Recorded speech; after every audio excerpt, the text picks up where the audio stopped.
السلام عليكم. مرحبا بكم في هذا الدرس جديد. اليوم الدرس هذا راح يكون يعني ماشي طويل بزاف، راح يتكلم على l'énergie cinétique. Alors toujours dans le chapitre نتاع le travail énergie. Alors si une force est appliquée à un mobile, elle va lui communiquer une énergie, وهذه الانرجي راح نشوفوها على شكل حركه. دونك اي جسم غير تابليكي له قوه راح يكون عنده دونك راح القوه هذه يكون عندها عمل. العمل سي كوا سي اون انرجي qui va communiquer à un objet. غير نعطوا له de l'énergie, on va voir هذه الانرجي على شكل حركه. Et donc l'autre cours تاع اليوم راح يعطينا كيفاش نحسبوا الطاقه الحركيه او l'énergie qui est acquise par un objet lorsque une force est appliquée à lui. Et donc ça reste valable dans n'importe quel mobile. Dès qu'une force est appliquée, il va avoir une énergie cinétique. Donc يكون عنده حركه، ومادام عنده حركه عنده طاقه منين جاتو من العمل نتاع هذا القوه. Donc في الدرس اللي فات شفنا كيفاش نحسبوا العمل. Donc le travail est égal à F scalaire dl. Et la deuxième relation fondamentale de la dynamique تعلمنا باللي القوة F تساوي la masse fois l'accélération. Donc il y a un déplacement de F entre le point A et le point B suivant une trajectoire donnée. Donc je vais décomposer القوة اللي تساوي la masse fois l'accélération en deux parties. Une accélération ناظمية normale et une accélération tangentielle ممسية. Donc le travail تاعنا si je remplace F par MA et A par AN UN plus AT fois UT, donc je pourrais calculer le travail تاع la force par M intégrale de A scalaire dl, sachant que M reste constante, donc تخرج من l'intégrale.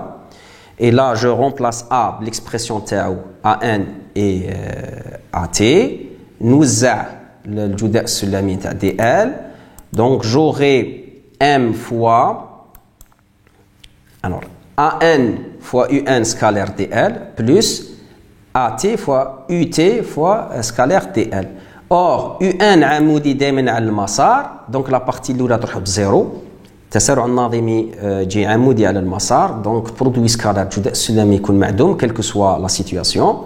Donc au final j'aurai l'intégrale entre A et B de AT fois UT scalaire UL، و UT UL متوازيين. مادام هم متوازيين donc الجداء السلمي تاعهم يساوي الطاوله تاع الاولاني ايكال 1 UT في الطاوله تاع الدوزيام DL.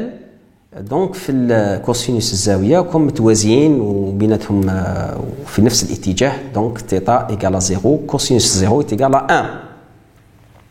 Donc le produit scalaire UT dl nous donne dl. Et là, ça sera égal à M scalaire AT dl.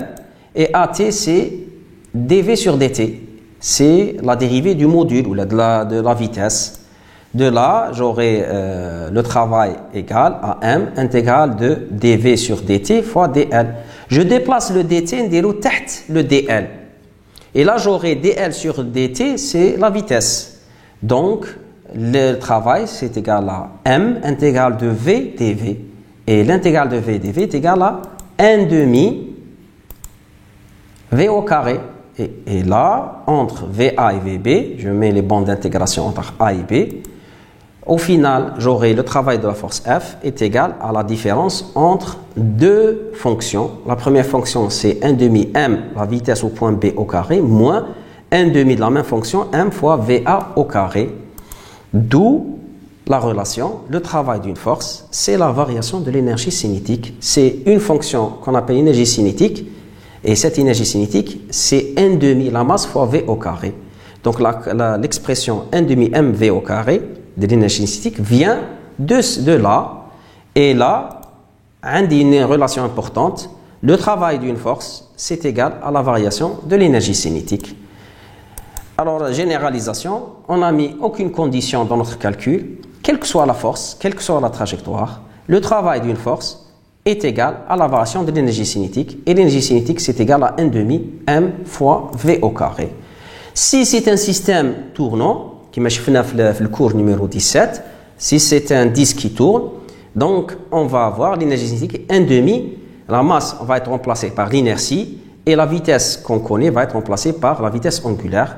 Donc l'énergie cinétique, dans le cas d'un disque qui tourne, c'est 1 demi l'inertie fois la vitesse angulaire au carré. Voilà, sur ce se termine notre cours. Je vous remercie pour votre attention et on se reverra pour le prochain cours.